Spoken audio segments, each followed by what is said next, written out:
একটা video clipping তুলেছিলাম, সেটা বলে দিয়েছিলাম যে আজকে আমরা একটা ছোট ক্লিপিং করব রেলওয়ে স্টেশনে এসে।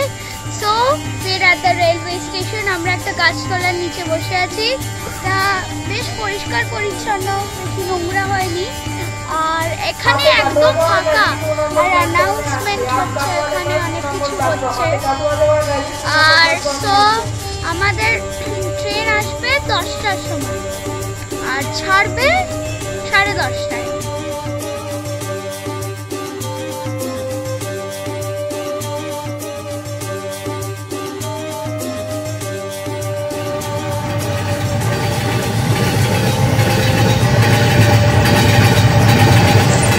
গুড মর্নিং ফ্রেন্ডস, এই জাস্ট এসে পৌঁছালাম পুরীতে। প্ল্যাটফর্ম থেকে হেঁটে এসে একটা জবরদস্ত ঘুম হয়েছে রাত্রিবেলা, দেখেই বুঝতে পারছেন। বেশ ঠান্ডা লেগেছে, ভালো হাওয়া দিচ্ছিল, জানলা ফাল্লা বন্ধ করা যাচ্ছিল না। যাই হোক, তো রাতটা ভালোই কেটেছে। এখন সকালবেলা এসে পৌঁছে গেছি আমরা পুরীতে। এখন আমরা আছি ঠিক পুরী স্টেশনের বাইরেটায়। আমরা সবাই মিলে গুড মর্নিং, আমরা পুরী এসে গেছি। সবাই দেখে নাও স্টেশনটা। তো লং টাইম, প্রায় অলমোস্ট 5-6 ইয়ার্স। হ্যাঁ, আমাদের মানে বেশ ভালোই লাগছে। আর এখনো অব্দি এসে যেমন শুনছিলাম যে মারাত্মক গরমে এসে পড়বো না, অতটাও গরম এখনো লাগছে না, বরং এর থেকে বেশি গরম আমাদের ওখানে লাগে। ওকে, দেখা হচ্ছে হোটেলে যাওয়ার পরে। পুরী স্টেশনের বাইরে অটো স্ট্যান্ড আছে, সেখান থেকে আমরা একটা অটো রিজার্ভ করে সোজা চলে এলাম আমাদের হোটেলে। হোটেলের ডিটেলস ভিডিওর ডেসক্রিপশনে দেওয়া আছে। আর সময় লেগেছিল আমাদের অ্যাপ্রক্স 15 মিনিট। আর অনেক দরদাম করার পর ওরা 150 নিয়েছিল।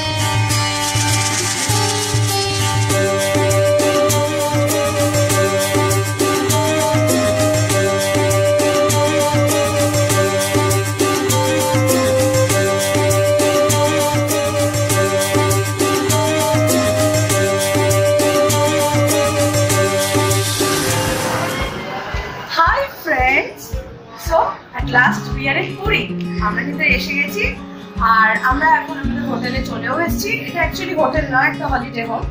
আর পুরী মার্কেট থেকে বেশ কাছে, মানে সর্বদ্বার থেকে যে রাস্তাটা মার্কেটের দিকে ঢুকছে, সেখান থেকে ডান দিকে সিআরপি লেন, এবং সিআরপি লেনের মধ্যে একটু এগোলেই হোটেল বালুকা। এটা কিন্তু আরেকটা নামও আছে, হোটেল সিআরপি। ওদের কনফিউজ হবেন না যদি এখানে আসতে চান, সোজা মানে অ্যাড্রেসটা আপনারা দিয়ে দিন। আর রুমটা বেশ ঠিকঠাক ঠিকঠাক বাজেটের মধ্যেই বলা যায়। একটুখানি দেখে নেওয়া যাক।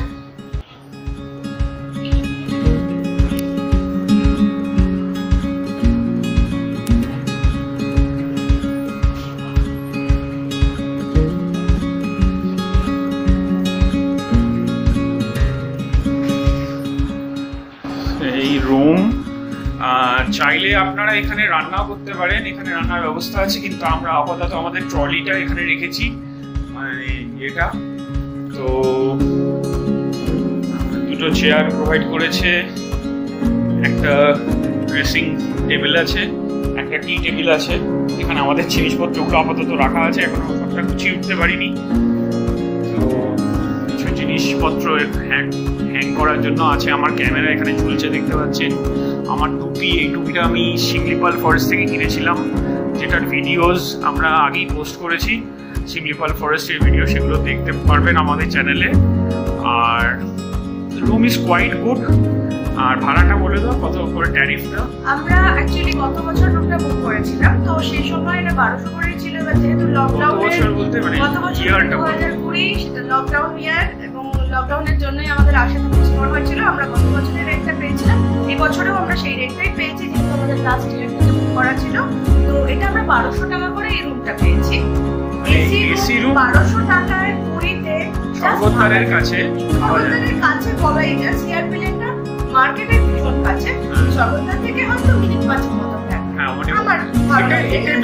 আমার স্পিডে বলা যায়, আমার হাজবেন্ড হয়তো আরো তাড়াতাড়ি আসতে পারবে, বাট আই কান্ট।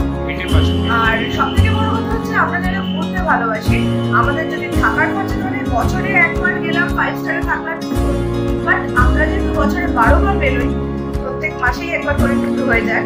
তো সেক্ষেত্রে ভীষণ একটা মানে বড় বাজেটের হোটেলে থাকাটা আমার মনে হয় বেশি মানে ঘোরাটা তার থেকে অনেক বেশি ইম্পর্টেন্ট। আর আমাদের মধ্যবিত্তদের পকেটের আয়ত্তের মধ্যে পুরীতে 1200 টাকার হোটেলটা এসি ওয়াও, রুমটা পরিষ্কার পরিচ্ছন্ন, এসিটা ভালো মতো ওয়ার্কিং, বাথরুমের গোদরেজের এসি লাগানো দারুণ চলছে, বাথরুমের জলের ফ্যাসিলিটি বেশ ভালো, বাথরুমটাও ঠিক। এইগুলো আমার মনে হয় বেসিক অ্যামিনিটিস হওয়া উচিত, ঠিক তাই না? মানে ভীষণ সাজানো, ভীষণ একদম আর্টিফিশিয়াল ইয়ে করা হতেই পারে আপনার পছন্দ, কিন্তু সেটা আমাদের মতো ভ্রমণ পিপাসু যারা বছরে 10 বার 12 বার 15 বার বেরোয় তাদের জন্য হয়। তো যদি আসতে চান আসতেই পারেন, বেশ ভালো হোটেলের ডিটেলস দিয়ে দেওয়া হবে নিচে, পুরো ডিটেলস থাকবে, আপনাদের দরকার হলে যোগাযোগ করে নেবেন। কোনো প্রমোশন নয়, ডিটেলস ভালো লাগার জন্য শেয়ার।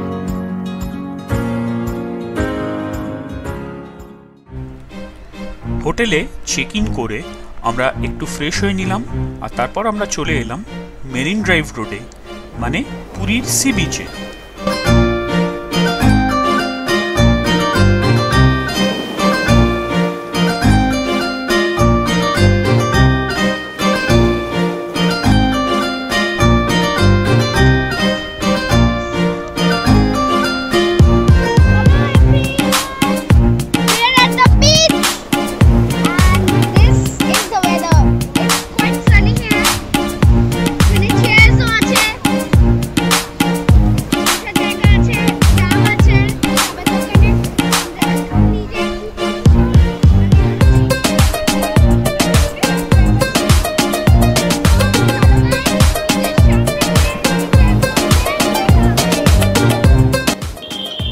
সমুদ্রের সামনে এসে জলে না নেমে কি আর থাকা যায় নাকি?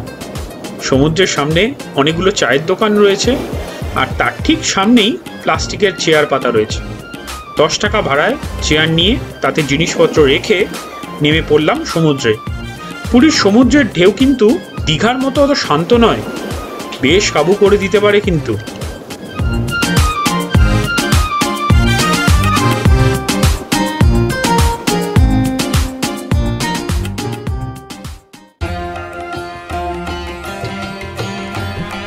পুরীতে এসে সব থেকে ফার্স্ট কাজ হলো শ্রী জগন্নাথ মন্দিরে পুজো দেওয়া। সমুদ্রে স্নান করে এসে আমরা হোটেল থেকে ফ্রেশ হয়ে বেরিয়ে পড়লাম শ্রী জগন্নাথ মন্দিরের উদ্দেশ্যে। জয় জগন্নাথ। আমরা এখন যাচ্ছি জগন্নাথের মন্দিরে পুজো দিতে। আমাদের দামোদর পান্ডার সাথে কথা বলা আছে, সেই পান্ডার নাম্বারও আমার কাছে আছে। আপনারা এই ভিডিওর নিচে কমেন্টে জিজ্ঞেস করবেন, আমি আপনাদের নাম্বারটা প্রোভাইড করে দেবো। তো আমরা প্রত্যেকবারই যখনই আসি ওনার মাধ্যমেই আমরা পুজো দিই। তো উনি খুব সুন্দরভাবে ঘুরিয়ে দেখান, পুজোর ব্যবস্থাও সুন্দরভাবে করিয়ে দেন, এবং প্রসাদ প্রসাদ সবই উনি পৌঁছে দিয়ে যান হোটেলে বাহারে যাওয়া।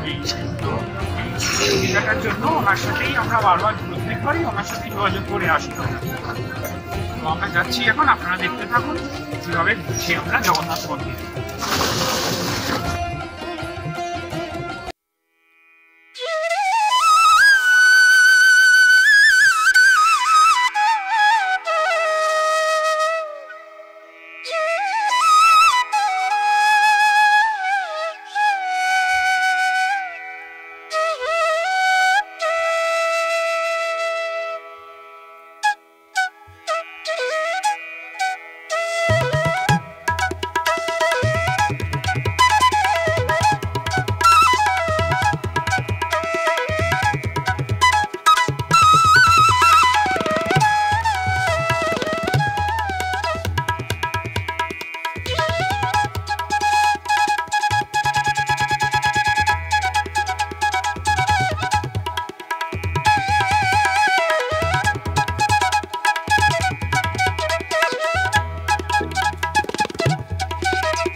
বিশদ বিবরণ দেন উনি।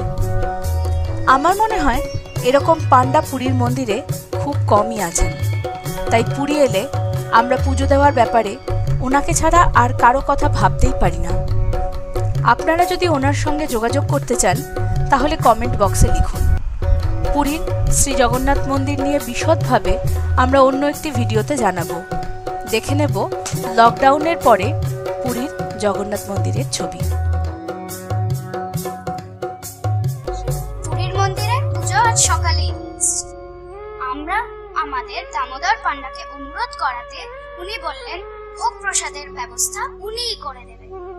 সেই মতো দুপুর 3টে নাগাদ আমাদের প্রসাদ এসে শ্রী জগন্নাথ দেবের ভোগ কিন্তু 56 ভোগ হয় এবং ভোগ রান্নার পদ্ধতিটাও ভীষণ সুন্দর।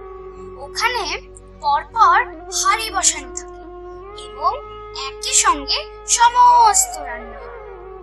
নিচে আগুন দেওয়া হয়, কিন্তু একদম উপরের হাঁড়িটির ভোগও একদম সুসিদ্ধভাবে রান্না হয়ে যায়। জানি না এটা কোনো বিজ্ঞানও হতে পারে, আবার ভগবানেরও কোনো মহিমা।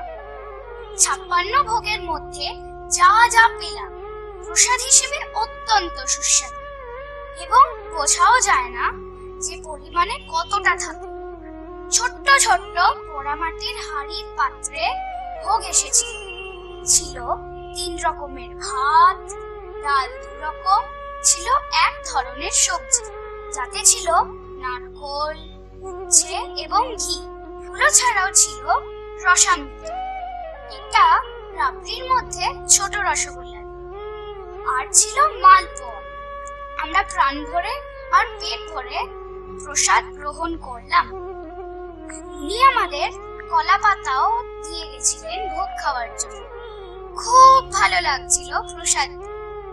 প্রসাদের পরিমাণ এতটাই বেশি ছিল যে পরের দিন সকাল পর্যন্ত আমাদের আর একবারও খিদে পায়নি, শরীর খারাপও হয়নি। কি চমৎকার না?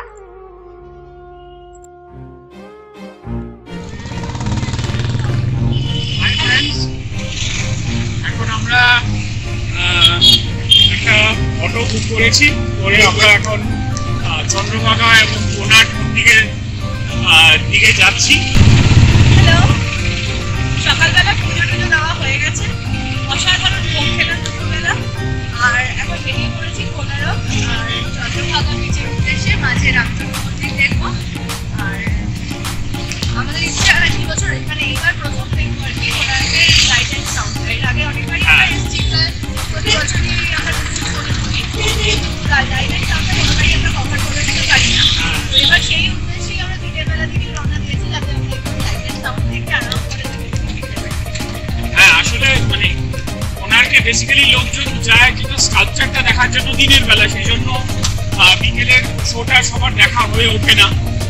কোনার্কের লাইট অ্যান্ড সাউন্ডটা যদি দেখতে হয় তাহলে আপনাকে অবশ্যই বিকেলবেলা যেতে হবে। Okay, so keep your eyes on this video. Okay, this video Chandrabhaga beach. Chandrabhaga.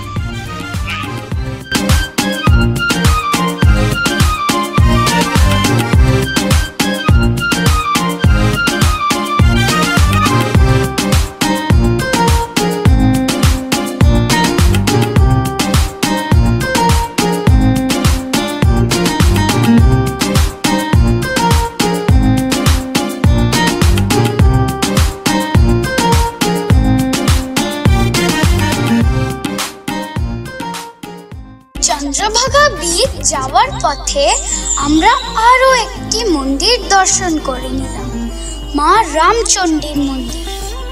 মন্দিরের পরিবেশ ছিল ভীষণ শান্ত ও স্নিগ্ধ।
হ্যালো ফ্রেন্ডস, আমরা এখন এসে পড়েছি কোনারকে।